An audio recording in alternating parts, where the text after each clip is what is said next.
শুভ সন্ধ্যা। আশা করছি সকলেই ভালো আছো। বেশ কিছুদিন তোমাদের মুখোমুখি ক্লাস নেওয়া হয়নি, গুরুত্বপূর্ণ কিছু প্রশ্ন উত্তর আমি দিয়েছি, কিন্তু আমার সময়ের অভাবে ক্লাসটা নেওয়া হয়নি। আজকে গুরুত্বপূর্ণ দুটি প্রশ্ন একসাথে আলোচনা করব।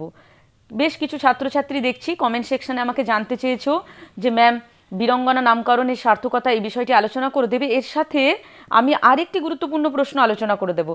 সেটি হলো, এই বীরঙ্গনা কাব্যটি কি প্রকৃত অর্থেই বীরঙ্গনা? অর্থাৎ এই কাব্যটি নামকরণের পিছনে মাইকেল মধুসূদন দত্তের কোন মনস্তত্ত্ব কাজ করছিল? কোনো একটি ছাত্রী আমাকে কমেন্ট সেকশনে এই প্রশ্নটাও করেছিলে। এই দুটি প্রশ্নকে পাশাপাশি রেখে আজকে আমি আলোচনা করব। প্রথমে বুঝে নাও, কাব্যটির নাম বীরঙ্গনা। নামকরণ কি সার্থক? মাইকেল মধুসূদন দত্তের অন্যতম বিখ্যাত একটি কাব্যগ্রন্থ হলো বীরাঙ্গনা। মেঘনাদ বধের পরেই কিন্তু বীরাঙ্গনা স্থান আসে। শ্রেষ্ঠ মহাকাব্যের জন্য, বীর রসের জন্য মাইকেল মধুসূদন দত্তের মেঘনাদ বধ কাব্য যতটা প্রযোজ্য, বীরাঙ্গনা কাব্য কিন্তু সৌন্দর্য এবং নতুনত্বে ভরা। এটাও কিন্তু কোনো অংশে কম গুরুত্বপূর্ণ নয়। বীরাঙ্গনা কাব্য লেখার জন্য মাইকেল মধুসূদন দত্ত 21টি পত্র নির্বাচন করেছিলেন। তিনি একটি চিঠিতে লিখেছিলেন যে আমি পুরাণ থেকে বিশিষ্ট নারীদের নোট করেছি। নোটেড ওম্যান বলে তিনি একটি শব্দ ব্যবহার করেছিলেন, যে নারীগুলি একটি বিশিষ্ট, সেই নারীগুলিকে তিনি সংগ্রহ করেছিলেন। এইরকম 21টি নারীকে তিনি বেছেছিলেন, তার মধ্যে তিনি 11 জনকে নিয়ে পত্রকাব্য লিখেছিলেন। বাকিগুলি তিনি কিন্তু কমপ্লিট করতে পারেনি। সুতরাং বীরঙ্গনা কাব্যে মোট 11টি পত্র রয়েছে, তার ভিতরে তোমাদের সমস্ত পত্রগুলো পাঠ্য নেই, বিশিষ্ট পত্রগুলো পাঠ্য। এখন প্রশ্ন হলো, কাব্যটির নাম বীরঙ্গনা কি সার্থক? বীরঙ্গনা এই কাব্যটিকে ভাঙলে আমরা দুটি অর্থ পাই, একটি হলো বীর, একটি হলো অঙ্গনা। বীর বলতে আমরা জানি যে কোনো শ্রেষ্ঠ জিনিসকেই বীর বলা হয়। বিশেষত বহুযুগ থেকেই এই শব্দটা পুরুষের আগে ব্যবহার হয়, মাইকেল মধুসূদন দত্ত নারীর আগে ব্যবহার করলেন। অঙ্গনা শব্দের অর্থ শুধুমাত্র নারী কিন্তু নয়, এই শব্দটি সৌন্দর্যমণ্ডিত এবং ভাববহ। না হলে মাইকেল মধুসূদন দত্ত নারী ব্যবহার করতে পারতেন।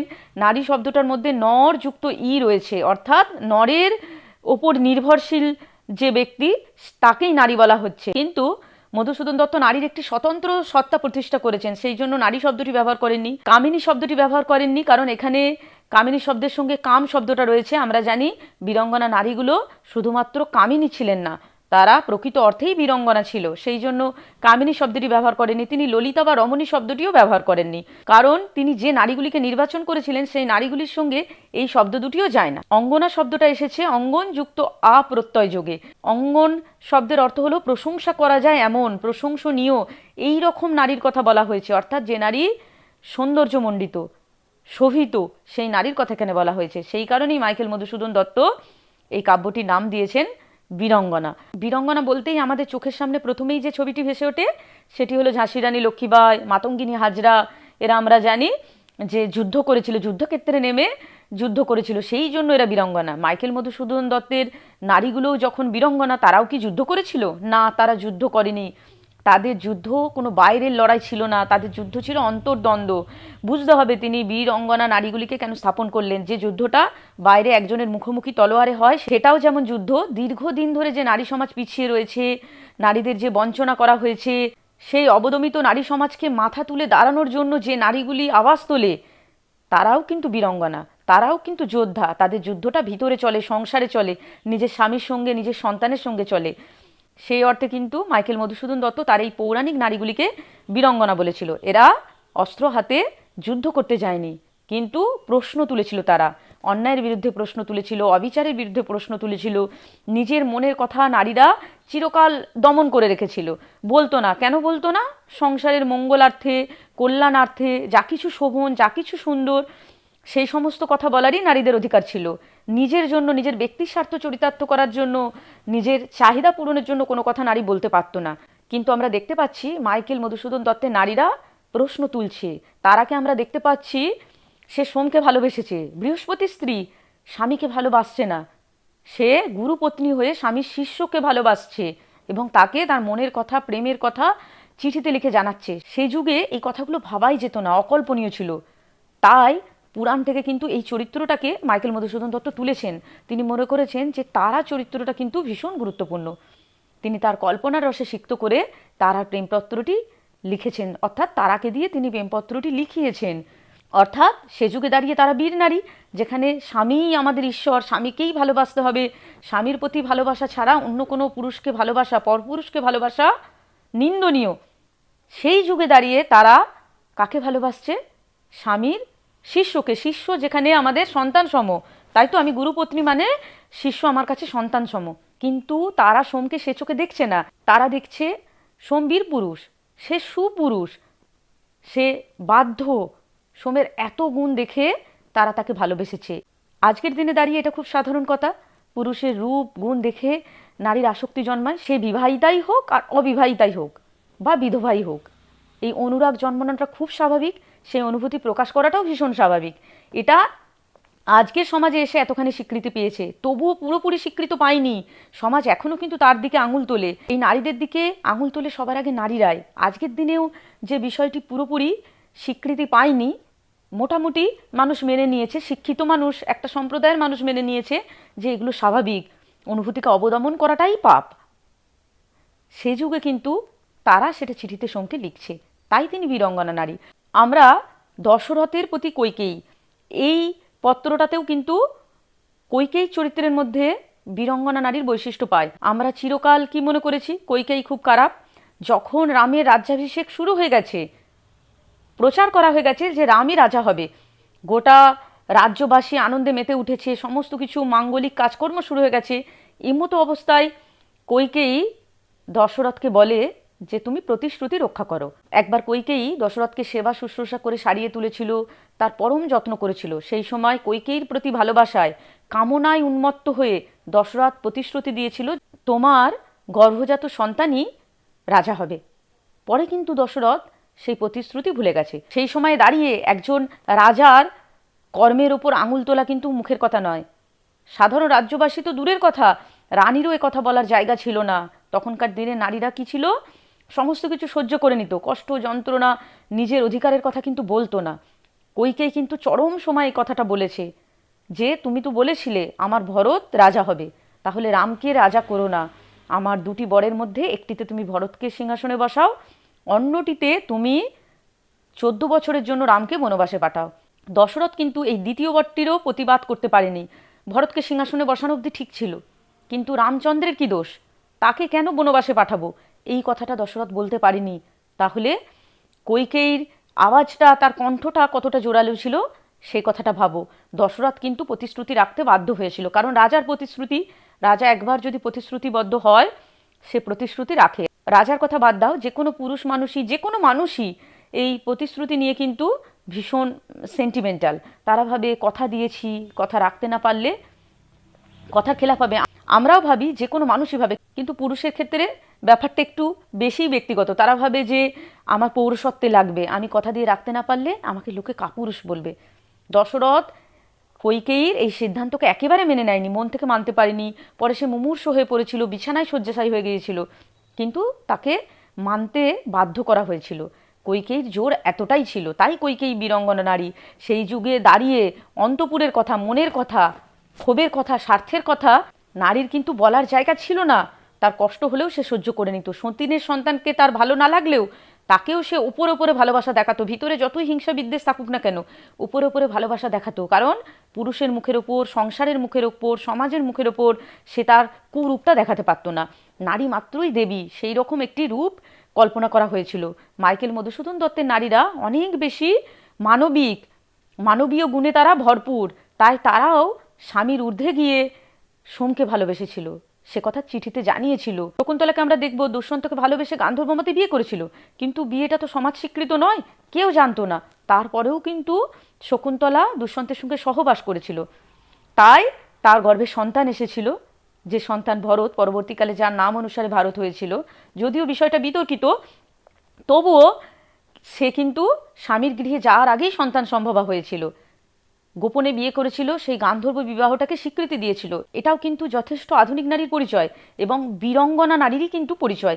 সেই সন্তানটাকে সে কিন্তু লালন পালনও করেছিল। দেখো, দুষ্যন্ত তাকে চিনতে পারেনি, তাকে তাড়িয়ে দিয়েছিল, তাকে প্রত্যেকটা দরজায় দরজায় কিন্তু ধিক্কার খেতে হয়েছে, কথা শুনতে হয়েছে, কিন্তু সে তার সন্তানকে প্রতিপালন করেছে, সে তার সন্তানকে জন্ম দিয়েছে।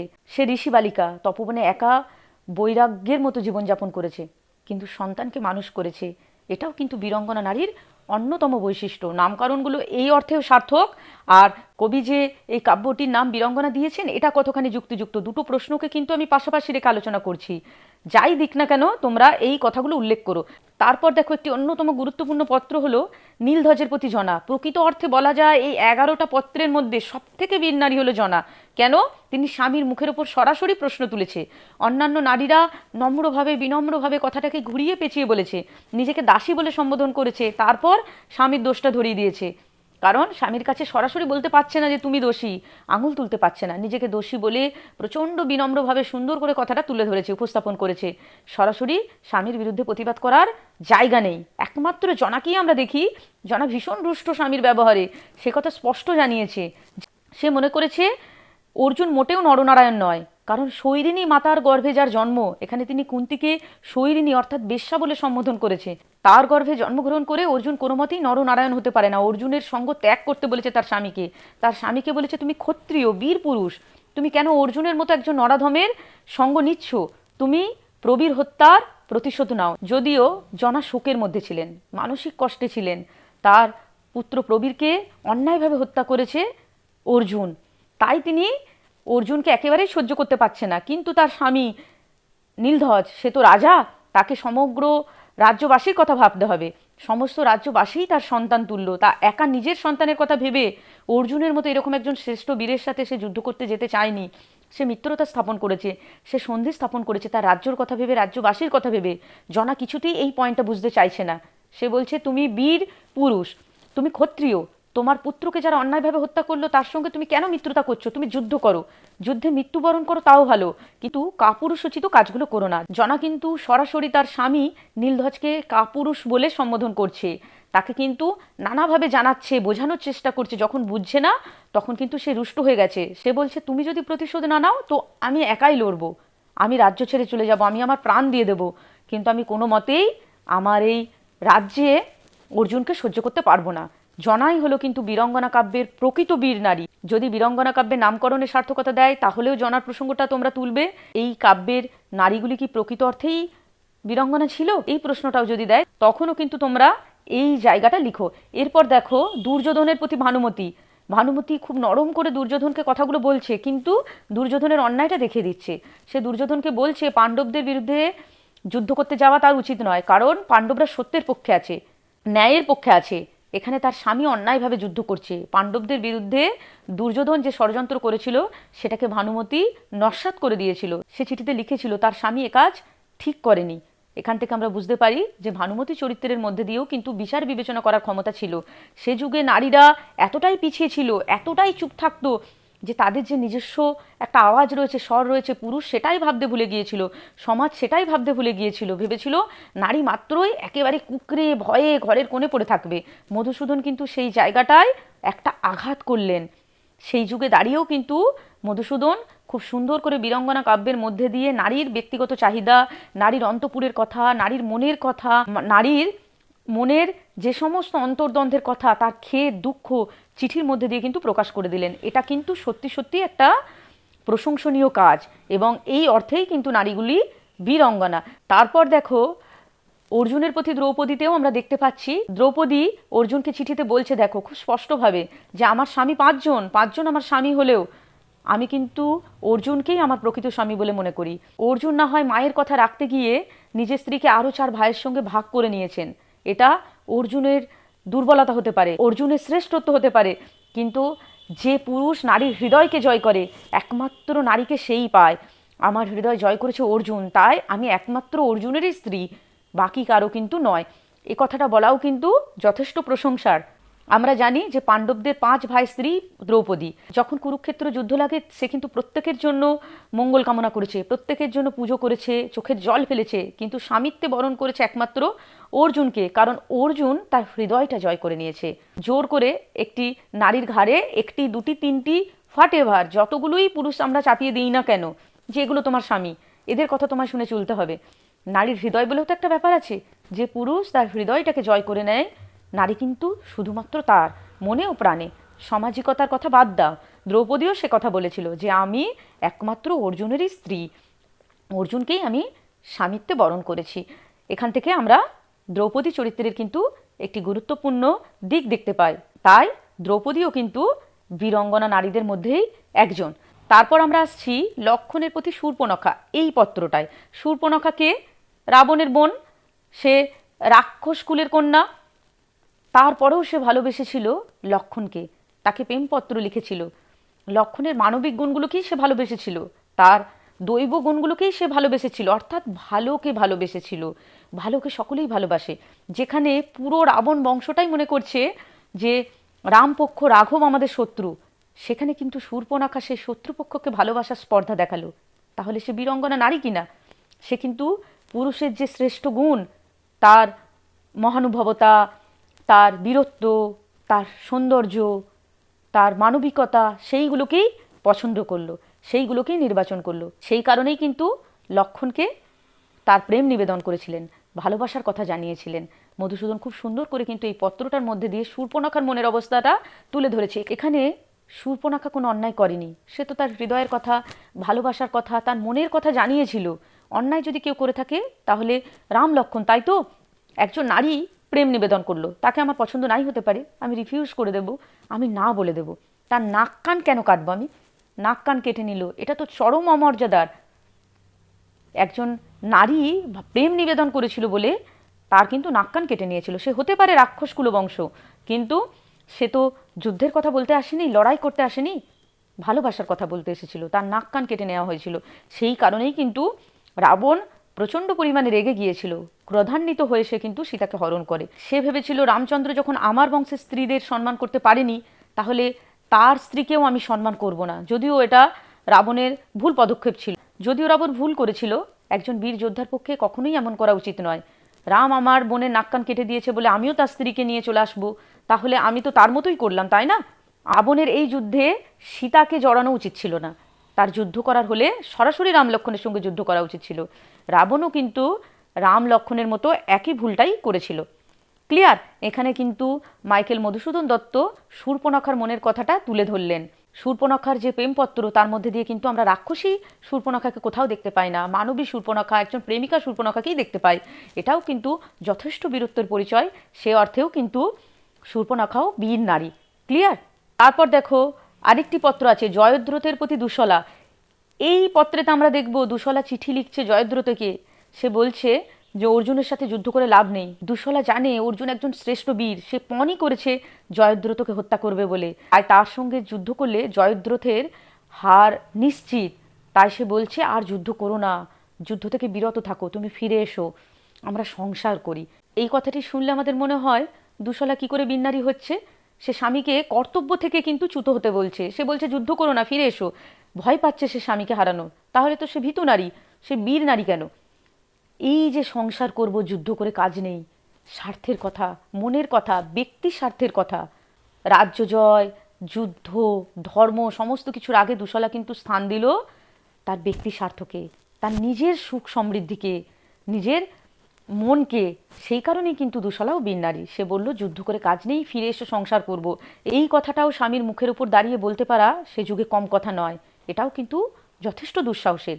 সে যুগে নারীদের মন কাঁদতো, তারা স্বামীদের যুদ্ধে যেতে দিতে চাইতো না, কিন্তু তবুও তাদের ওপর একটা ভুয়ো দেশপ্রেম, ভুয়ো রাজ্য জয়ের নেশা, এগুলো চাপিয়ে দেওয়া হতো যে তোমার স্বামী দেশের জন্য যাচ্ছে, রাজ্যের জন্য যাচ্ছে, তাকে হাসি মুখে বিদায় দাও, তাকে যুদ্ধ করতে দাও, চোখের জল ফেলো না, তুমি ক্ষত্রিয় নারী। এইগুলো যে একটা ভরং, দুঃশলা সেটা প্রকাশ করে দিলেন। সে বলছে আমার দরকার নেই কিছু, তুমি ফিরে এসো, আমি তোমাকে নিয়ে সুখে সংসার করতে চাই, নির্বাধ্যে চাই, দূরে কোথাও পালিয়ে যাব, দিয়ে আমরা ভালো থাকবো। দেখো জীবনের মূল ধর্ম কি? ভালো থাকাটাই তো। যুদ্ধ করতে গেলে অজস্র রক্তক্ষয়, প্রচুর মানুষের মৃত্যু হয়। যে যুদ্ধ করতে যায় তার রাজ্যেরও ক্ষতি হয়, যার সাথে যুদ্ধ হয় তার রাজ্যেরও ক্ষতি হয়। যুদ্ধ তাই কখনোই আমাদের কাম্য নয়, শান্তি আমাদের কাম্য। দুঃশলা সেই শান্তিই চেয়েছিল, তাই দুঃশলাও কিন্তু বীর নারী। প্রত্যেকটা নারীকে তোমাদের উল্লেখ করতে হবে যারা সামান্য লেশমাত্র বীরত্বের পরিচয় দিয়েছে, দিয়ে তোমাদের আলোচনাটা করতে হবে। তাহলেই কিন্তু তোমাদের একটা নোট কমপ্লিট। নিজের মতো করে গুছিয়ে লিখলেই কিন্তু ভালো নাম্বার পাওয়া যায়। নোট মুখস্থ করে ভারী ভারী শব্দ বিশেষণ দিয়ে উত্তর লিখলে কিন্তু ভালো নাম্বার মেলে না। যিনি পরীক্ষক, যিনি খাতা দেখবেন, তিনি দেখবেন তুমি কতটা বুঝেছো। প্রশ্নটা যে চাওয়া হয়েছে তুমি মুখস্থ করে লিখছো, না তুমি বিষয়টা বুঝেছো কি চাওয়া হচ্ছে, দিয়ে বুঝে লিখছো, তার উপর কিন্তু নাম্বার ওঠে। অথেন্টিক নোটের কিন্তু সব সময় ভালো মার্কস ওঠে। উত্তরের মধ্যে যদি সৃজনশীলতা থাকে, উত্তরের মধ্যে যদি নিজস্বতা থাকে, তাহলে কিন্তু পরীক্ষক বেশি মার্কস দিতে বাধ্য। তোমাদের সেইভাবেই লিখতে হবে। দেখো, আমি পাশাপাশি দুটো প্রশ্ন আলোচনা করলাম, বীরঙ্গনা কাব্যটি নামকরণের সার্থকতা এবং এই নারীগুলো প্রকৃত অর্থেই কি বীর, মধুসূদনের যে মনস্তত্ত্ব সেইটি ধরে আমি কিন্তু আলোচনা করে দিলাম। ক্লিয়ার? আজকের ক্লাসটা এই পর্যন্তই। তোমাদের কোনো যদি ডাউট থাকে আমাকে কমেন্ট সেকশানে লিখো, আমি উত্তর দিয়ে দেবো। আর নোটটি যদি দরকার হয় তাহলেও আমাকে জানিও, আমি দিয়ে দেবো। একটি নোট আমি দিয়ে দিয়েছি যে এই নারীগুলি কি প্রকৃত অর্থেই বীর, বীরঙ্গনা নামটা কি সার্থক, দেখবে প্রশ্নের উত্তরটা দেওয়া রয়েছে। আর নামকরণের সার্থকতাটাও তোমরা চাইলে আমাকে জানিও, আমি দিয়ে দেবো। প্রত্যেকে ভালো থেকো। Thank you.